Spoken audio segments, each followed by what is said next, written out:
Hello, everyone. As we always get started, we have music playing so that we can kind of take a moment to free ourselves from the day and just listen to the music to kind of detox and just relax and get ready to hear the word of the Lord. So just enjoy the music until we get started. God bless you.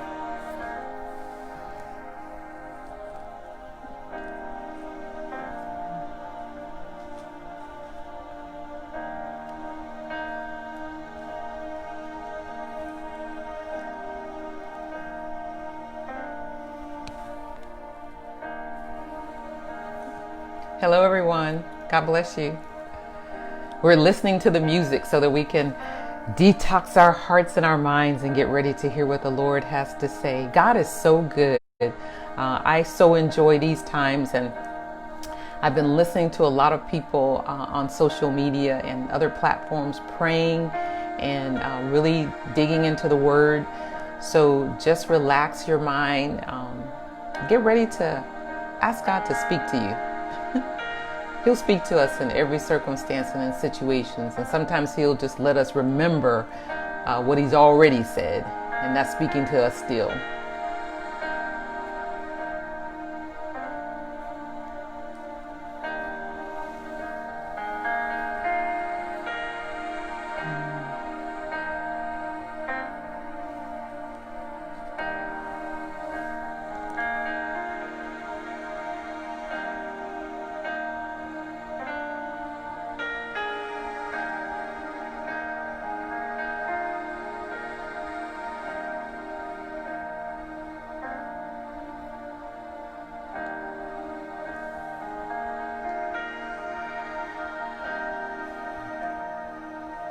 Praise the Lord. God bless you all.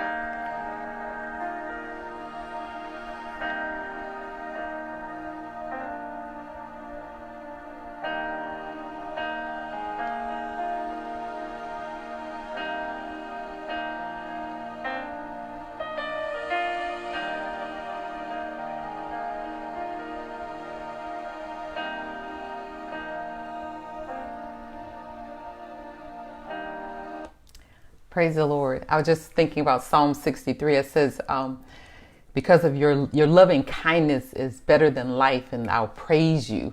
So the loving kindness of God is so great that we can praise him. So I want to welcome all of you to the Seven Movement. Thank you for tuning in one more time. God is good, and we are moving truly right along. We are totally getting into another section of the Bible, and I'll talk about that a little later. But I always like to welcome you and then tell everyone a little something about the Seven Movement in case maybe your first time tuning in or hearing it. So the Seven Movement is an effort to inspire or encourage women to study the Word of God, because we have so much influence. And I always say, there's male and female, and we're female, so we're half. So we have the capabilities to have great influence in the earth.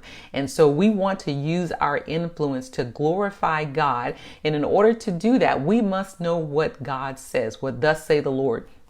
So we want to make sure that our foundation is solid in sync with the foundation of what God's word says. And in order for us to do that, we got to get into the word. We've got to know what the word is saying to us and have a general idea about the concept of the Bible and the makeup of the Bible. Whether you're raising children or you're, ministering to other people. And you don't have to be a minister like, what most people think it is. Ministering to people means that we take the word of God, we live it, and we give it. All right, that's good.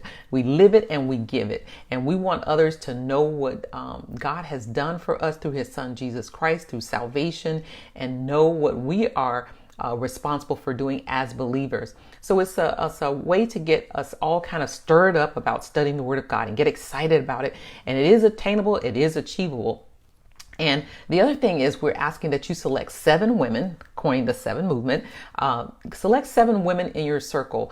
Be intentional about encouraging them, praying for them, and maybe even doing some other things that the Lord may share with you to do with them. And you'll see a change in yourself. And that's called part of maturing as a believer. And we'll see a change in them as they continue to grow as a believer. So that's kind of the idea about the seven movement. And if you want to get more details or more information on it, you can go to the blog, which is the sevenmovement.blogspot.com.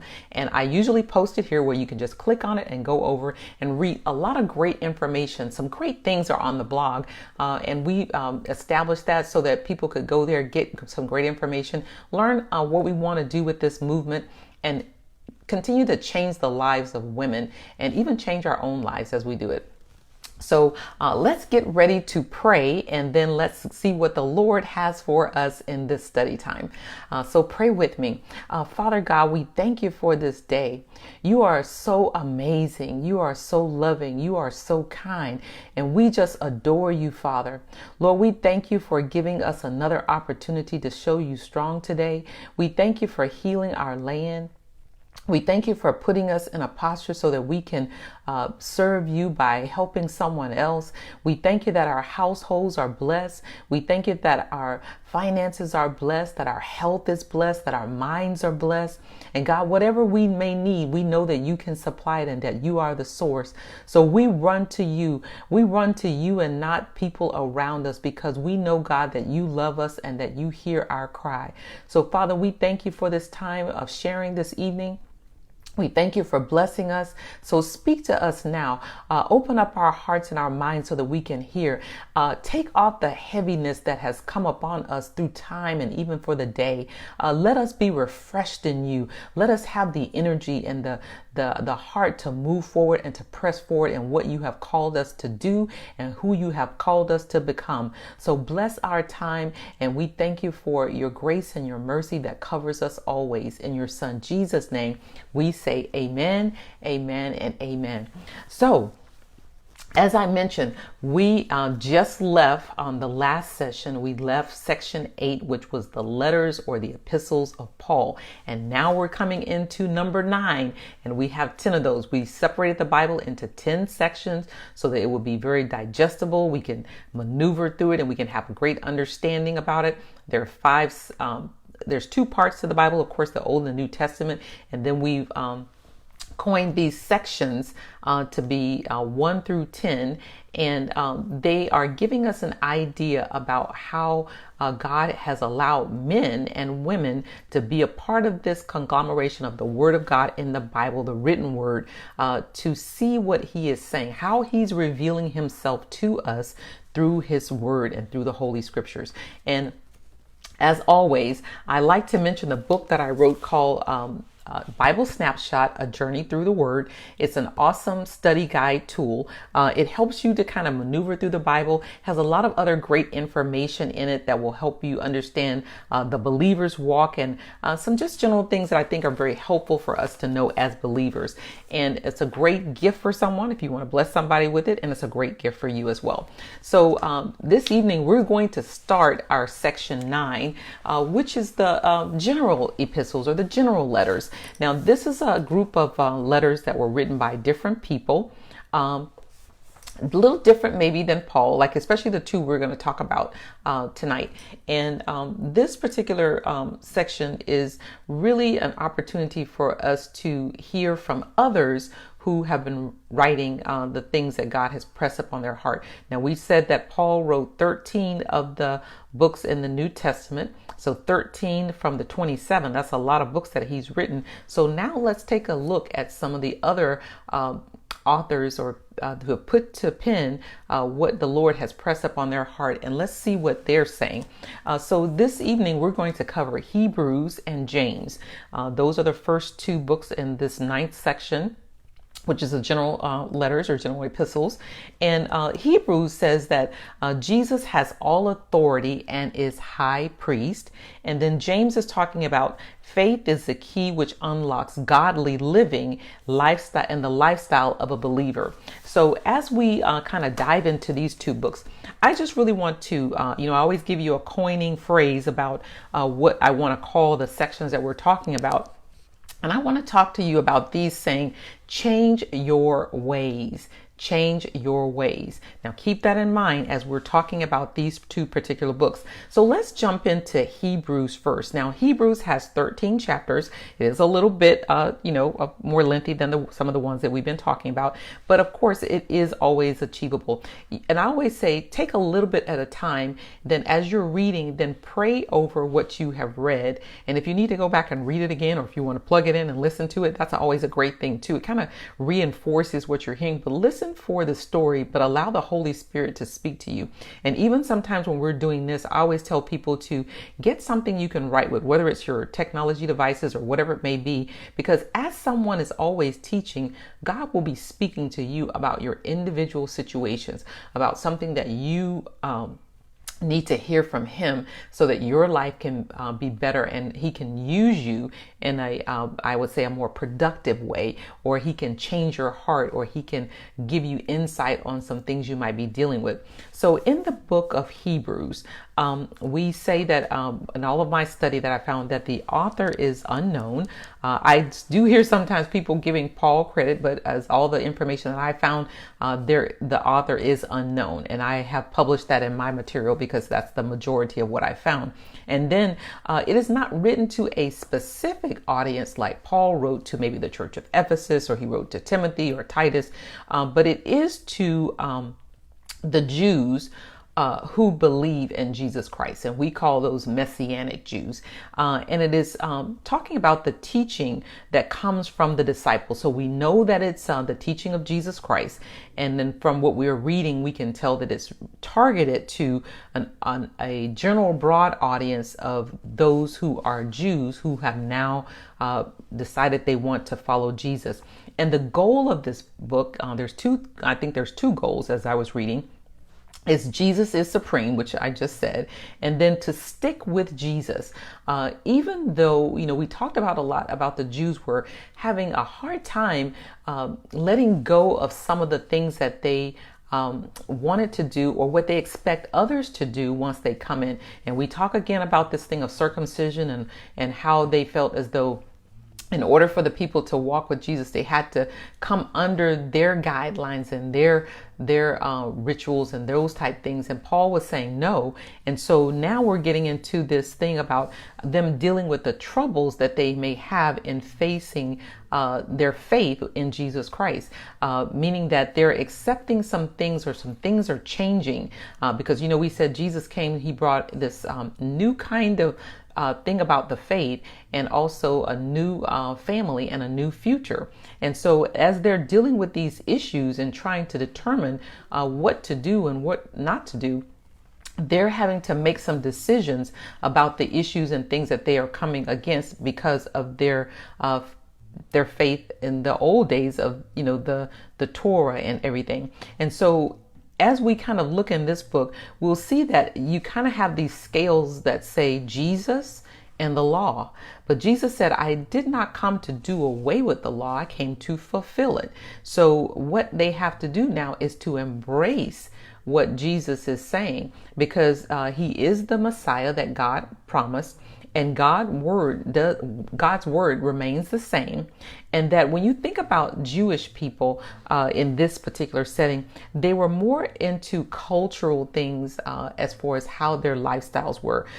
They were more about community. And if you did something that wasn't accepted in the community, like sometimes they might oust you. And so it was very I would say it could be very emotional to say, okay, now I'm not going to do this. I might not be accepted in this community anymore, or I might be shunned, and that's not a good thing. And so they were dealing with all these issues and these things that they had to face. So now let's take a look at what Hebrews is really saying to us. And so when you look at the actual book, and we said there are 13 chapters, in chapters 1 and 2, it talks about the angels in the Torah. And what has happened in the past is that God would send angels as messengers to people to tell them what he says and what they should do. And then they're kind of comparing this and saying, okay, now here comes Jesus, who is greater than the angels. And he has taken the seat of being superior over that, because now he is the true Messiah, the true messenger of God sent to save the world. And then in chapters 3 and 4, it talks about him being compared to Moses and the promised land. And they're saying that, the Jews in that time, they would always say, we do what Moses said. We do what Moses said. But Jesus is superior over Moses. And so that was a hard thing to swallow. And that Jesus was taking us into a promised land that was greater than the promised land that Moses brought the people into. So you can see how that can add conflict to what people believe and what people think. And we can even think about that today. We have people that are so stuck in a certain lifestyle or a certain ritual of what they do. And when we say something about what Jesus says or the Lord says we must do this, some people are like, I'm not going to cut that off, or I'm not going to stop that. This is what I've been doing all my life. So it's like not willing to change. And so, we titled this Change Your Ways, but it's just not change your ways to what you think it should be. It's change your ways to what God says. And then in chapters 5 through 7, it talks about the priest and Melchizedek. Now you have to go back and do some research on that. But Jesus is the ultimate high priest. He is the great high priest. He is the one who made the last sacrifice for mankind. And there should be no other sacrifices, right? So Jesus is the true high priest, and there's no one above him. And if we understand, if you do the research and you go back and find out about what was the role of the priest and what did they do, it was all about atonement. They were the ones that were sent into the Holy of Holies, and they were one who made the sacrifices for the people. But Jesus did it all. He paid it all, right? And we can just praise God for him. And then in chapters 8 through 10, we talk about a sacrifice and a covenant. And I already said that he was the ultimate sacrifice. He was the final sacrifice. And he sealed the deal in the covenant God made with mankind. And so when we think about him sealing the deal, we've got to think about how great that is, that now we have the covenant and everything is really fulfilled. We just now have to come in and change our ways to line up with the ways that God has told us to do. And then in chapters 11 through 13, following great models of faith, and he talks about Abel and Enoch and Noah and Abraham and Sarah and Isaac and all of these people. But what that means is that we have to understand having faith in Jesus Christ is giving us an opportunity to become better and live a life that is pleasing to God, and it's what God intended. So if we walk in faith and we walk in uprightness, like what we're talking about with the 7 movement, we become also models of the faith. And you have to ask yourself, what kind of model of the faith am I? And even if you say, I think I'm doing a great job, always think about this. What can I do just a little bit better to be a model of faith in the Lord? And then the whole kind of summation of all of this, when they're talking about the Jews who now believe in Jesus Christ, and they're dealing with these issues and cultural things and trying to make the shift. But the whole idea is telling them, do not reject Jesus because he represents God's love. So it's like if God loves us and he sent us a savior, don't reject what he has given us, but accept it. Change your ways and then begin to live the way God wants you to live. So that's kind of the summary, a little bit of Hebrews. Great read. Of course, I always encourage you to read all of this, right? So go back and read it, dive into it, but keep that mindset, because this is really an overview. It's not really, going in verse by verse. I'm just trying to give you a general picture of what's happening so that you can have an understanding about what God may be speaking to you as he's revealing things in the scripture. Now let's move over to the book of James. Now, very, very, very interesting. A lot of times people, when we think about Jesus Christ, we don't think about Jesus being in a family, right? But Jesus is the only begotten Son of the Father in heaven through the Holy Spirit. Now, the mother Mary had other children. And so now we know in this particular scripture, now I think I may have read something a little bit different in this, but I have to go back and do a little bit more research. But we do know that Jesus had a brother in his name. Of course, this is one of his brothers, James, and Jude is another brother of his, half brothers, we say. And in the translation of the book of James, it says that his name was really Jacob. And so in some places you'll hear people say Jacob and they're talking about James, the book of James. And then also it says in Greek, his name is pronounced Jacobos. And so those are just some different translations. So if you hear Jacob and you hear James, in the books, it's talking about the same person.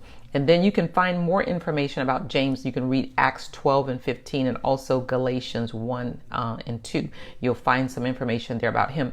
But he was a leader after the death and the resurrection of Jesus. He became a leader in the church in Jerusalem, and he was known to be a peacemaker and a strong leader.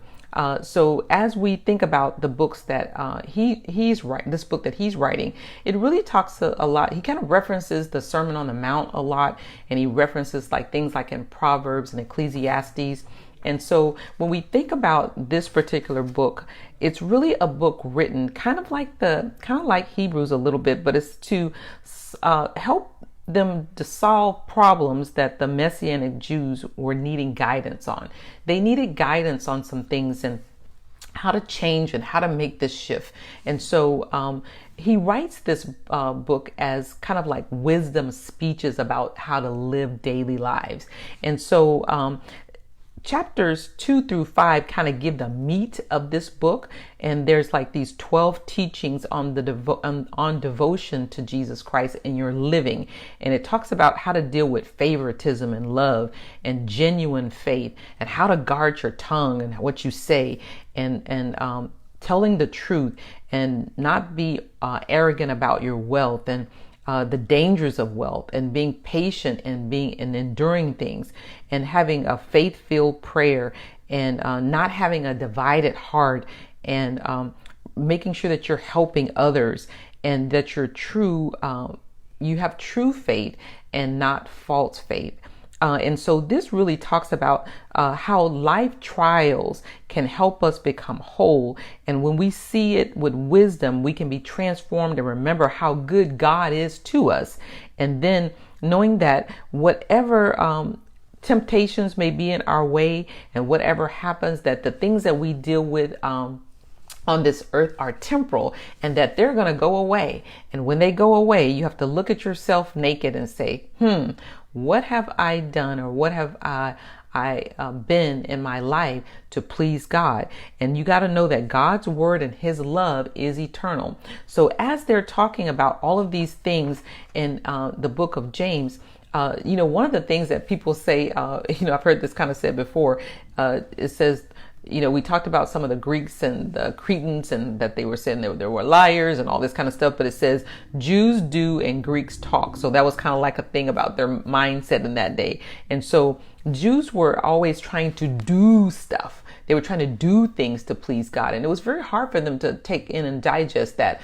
You don't have to do anything to be saved, but because you are saved, your heart should want to do something.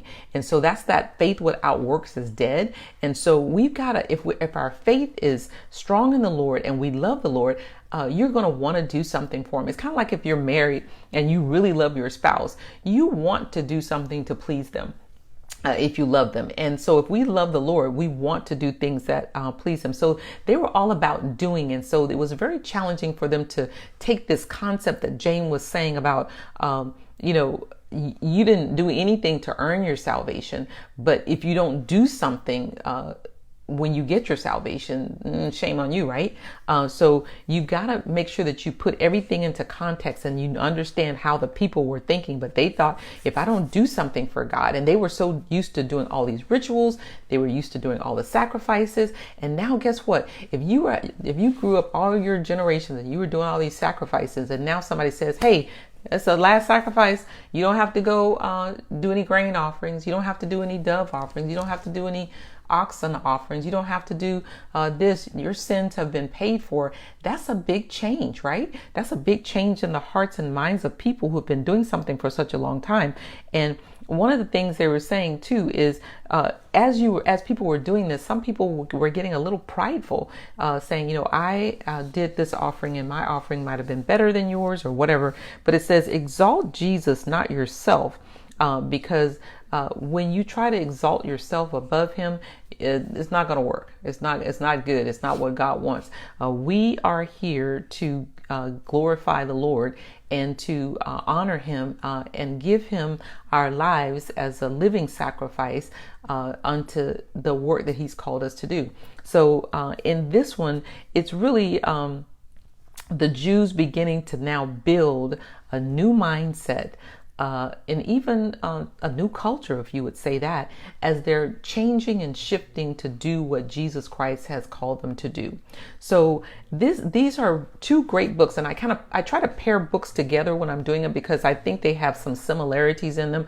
And if you think about what I've said about Hebrews, about this shifting and changing, and even though we saying it wasn't to a specific location, like Paul was writing to specific locations or specific people, it was to the Jewish people who were now believers in Jesus Christ. And James is kind of doing the same thing. He's saying, okay, now we are Jews, we've done it this way, but now let's think about our lifestyle and how we are now going to live according to what Jesus Christ has taught us, and getting away from the things of sacrifices and all of those things, because now God has made this covenant, this new covenant through his son Jesus Christ, that he is the final sacrifice for salvation. So these are, again, two great books. And if you have questions, don't forget, you can post your questions below, and I go back and I look at all of the questions or the comments. And if there's something that you thought was interesting to you, please share it. And if God even spoke to you and said something to you in this concept about we have to change our ways, we cannot stay in our old ways. And that's the renewing and the transforming of the mind that God wants us to have. And so changing our ways can be challenging, but if we love the Lord, we are willing to do it. And that's what I believe this message is saying to us today, is change your ways. Examine who we are, and examine how we meet the standards of God, and then begin to change them. And don't get so set in your ways and set in the old things that have happened in the past, and just all the things that we think are good, because good is not always good to God, right? So our good could be different from God's good. So make sure that you're thinking about that and you're examining it. But understand, this is the same thing that they were having challenging times in doing. And even when we think about the Jews of the world today, it's the same thing. They're having a challenging time accepting that Jesus, the Messiah, has already come. He's already given direction, and he's already taken the last sacrifice. So even if you go and do some studies now about, the Jewish culture today, and even about sacrifices and all that kind of stuff that has not been done because of the temple, but it's really interesting, and you'll get, a little more glimpse into what God is expecting of us as believers in 2020. All right. So that's pretty much it for these two books. But come back again next Thursday at same time at 7 p.m. And we're going to continue to move through the Bible. And we just have a little bit to go, and it's going to be finished, and we'll see what the Lord is going to do next. But until until next time, or until we meet again, God bless you, and continue to pray for our nation, continue to pray for one another, and continue to lift up women. So God bless you, and see you next time.